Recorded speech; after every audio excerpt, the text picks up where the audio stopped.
जिस तरह से ईरान इजराइल को घेरने के लिए चौतरफा किलेबंदी कर रहा है, उसी तरह अब ईरान पर लगाम लगाने का मिशन शुरू हो चुका है, क्योंकि ईरान के दिए जिन हथियारों के दम पर हमास और हिजबुल्लाह हमला बोल रहे हैं, अब उन्हीं हथियारों को लेकर अमेरिका ने संयुक्त राष्ट्र सुरक्षा परिषद में प्रस्ताव का एक मसौदा पेश किया है। लेकिन बड़ा सवाल यह है कि ईरान को रोक पाना क्या इतना आसान है, और क्या यूएन की दखल से ईरान रुक जाएगा?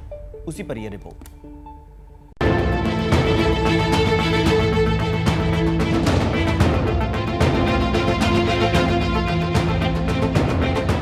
क्या ईरान इजराइल और अमेरिका के बनाए चक्रव्यूह में फंस जाएगा? क्योंकि एक तरफ इजराइल ने ईरान को सीधे टारगेट कर दिया है, तो दूसरी तरफ अमेरिका यूएन में उसकी घेराबंदी में जुट गया है। अमेरिका ने संयुक्त राष्ट्र सुरक्षा परिषद में प्रस्ताव का एक मसौदा पेश किया है, जिसमें कहा है कि ईरान हमास के आतंकियों को हथियार सप्लाई कर रहा है, जिसकी वजह से मिडिल ईस्ट जंग के साए में जी रहा है। दरअसल इजराइल पहले दिन से कह रहा है कि हमास को हथियार ईरान दे रहा है, क्योंकि जब 7 अक्टूबर की सुबह इजराइल पर 20 मिनट में 5000 से ज्यादा रॉकेट दागे थे, तभी से ये सवाल उठने लगे थे, क्या ऐसा करना अकेले हमास के बस की बात है या फिर उस पर किसी और का हाथ है? क्योंकि जैसे जैसे जंग आगे बढ़ी, ये बात साफ होती गई कि हमास ईरान का मोहरा है। वो वही कर रहा है जो ईरान उससे कह रहा है।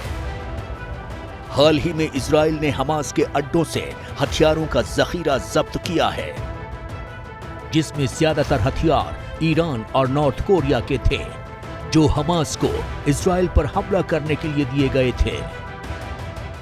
हमास के आतंकियों के पास ईरान और नॉर्थ कोरिया के हथियार पहुंच चुके हैं, और ये खुलासा किया है इजरायली डिफेंस फोर्सेज ने, क्योंकि इस वक्त जो ये हथियारों का जखीरा आप मेरे सामने देख रहे हैं, ये उन्हीं हमास आतंकियों से बरामद हुआ है जो गांव में घुसकर इजरायली लोगों का कत्लेआम करने के लिए आए थे। जो ग्रे कलर के आप ये रॉकेट देख रहे हैं, ये नॉर्थ कोरिया के बताए जा रहे हैं, जिनके ऊपर लाल रंग का राउंड बैंड लगा हुआ है, ये नॉर्थ कोरिया के बताए जा रहे हैं इजरायली फोर्सेस की तरफ से।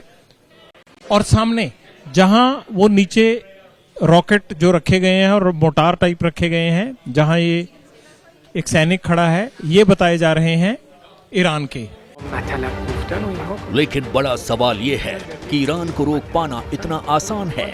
क्या यूएन की दखल से ईरान रुक जाएगा?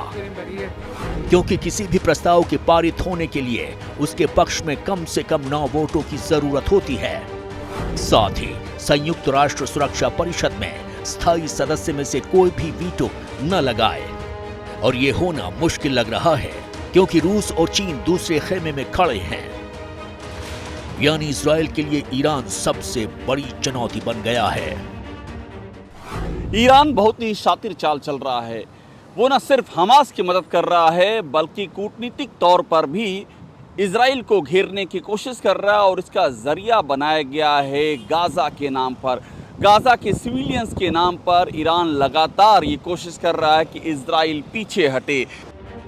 अब सवाल यह है कि अगर ईरान खुलकर युद्ध में आया, तो क्या इजराइल के लिए एक साथ कई मोर्चों पर लड़ना कितना मुश्किल होगा? क्योंकि ईरान की जनसंख्या जहां 8.67 करोड़ है, वहीं इजराइल की मात्र 89.14 लाख है, जिसका असर सैनिकों की संख्या पर भी दिखता है। ईरान की सेना में करीब 5.75 लाख जवान हैं। ये एक्टिव सैनिकों की संख्या है। वहीं दूसरी ओर इजराइल के पास सिर्फ 1.73 लाख सैनिक हैं, जिसमें 4.65 लाख की रिजर्व फोर्स को जोड़कर वो ईरान के आसपास टिकता है। सैनिकों के मोर्चे पर इजराइल और ईरान की संख्या बराबर दिखती है, लेकिन क्या ये बराबरी फाइटर जेट और टैंक्स में भी दिखती है?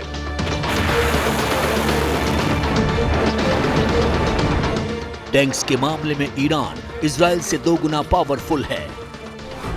इजराइल के पास सिर्फ 2200 टैंक्स हैं, जबकि ईरान 4071 टैंक्स से लैस है। ईरान बख्तरबंद वाहनों के मामले में भी इजराइल से आगे है। उसके पास 69,685 बख्तरबंद वाहन हैं, जबकि इजराइल के पास 56,290 हैं। ईरान के पास खींच कर ले जाने वाली आर्टिलरी भी इजराइल की तुलना में बहुत अधिक है। ईरान 2050 टोट आर्टिलरी रखता है। ईरान के पास कुल फ्लीट 101 है, जबकि इजराइल के पास 67 जहाज ही हैं।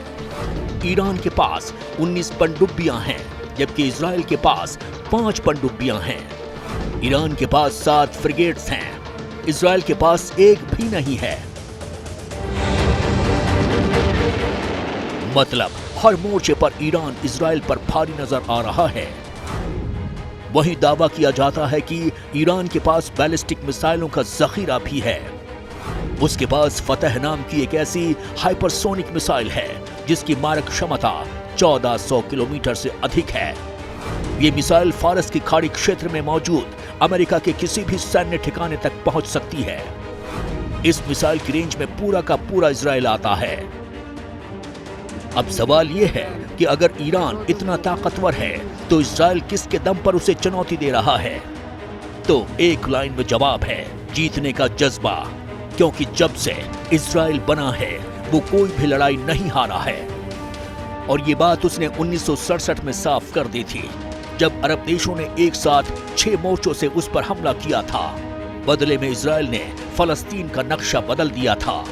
यही वजह है कि इतनी ताकत के बाद भी ईरान को अपने खात्मे का डर सता रहा है।